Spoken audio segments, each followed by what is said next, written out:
राऊत साहेब, तुम्ही जितकं स्पष्ट वक्ते म्हणून बोलतात, साहजिक आहे, तुमच्यातला एक पत्रकार आहे, संपादक आहे, खासदार आहे, आणि ती तळमळ आहे, ती व्यक्त होत राहते सातत्यानं. मग ती कधी माईकमधून होते, कधी लिखाणातून होते.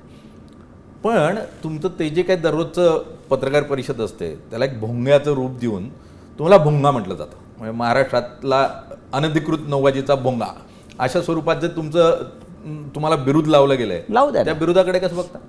पण मी कुठे तुम्हाला बोलवतोय की या आणि मी काय बोलतोय ते लोक, तुम्ही सगळे लोक येतात, तुमचे लोक. मी माझ्या पक्षाचा मुख्य प्रवक्ता आहे, मी माझ्या पक्षाचा नेता आहे. बाळासाहेब ठाकरेंनी मला नेता म्हणून नेमला अत्यंत लहान वयात. मी एका प्रमुख वृत्तपत्राचा संपादक आहे, सामनासारखे. मी खासदारसुद्धा आहे. मला जर प्रश्न विचारला आणि मी उत्तर न देता टाळून पुढे गेलो, तुम्ही काय म्हणा, हा डरपोक आहे. मी माझा विचार, नरेंद्र मोदी प्रेस कॉन्फरन्स घ्यायला घाबरतो, आम्ही नाही घाबरत. हा भोंगा नसून हा सायरन आहे, धोक्याचा इशारा देणारा. लक्षात घ्या.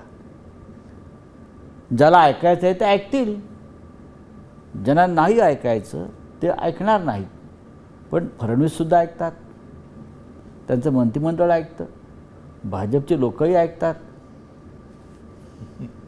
ना. ऐकतात ना, म्हणूनच प्रतिक्रिया पण येते ना, लगेच रिॲक्शन देतात. मग तुम्ही ऐकता कशाला? याचा अर्थ मी काय सांगतो आहे हे तुम्ही काळजीपूर्वक त्याचं चिंतन करताय. तुम्ही मला काय म्हणताय काय नाही याच्याविषयी मला काही पडलेलं नाही. मी माझ्या पक्षाची भूमिका मांडतो आहे.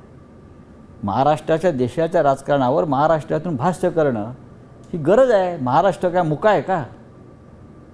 महाराष्ट्र मुकबधीर नाही आहे ना. महाराष्ट्राला संवेदना आहेत.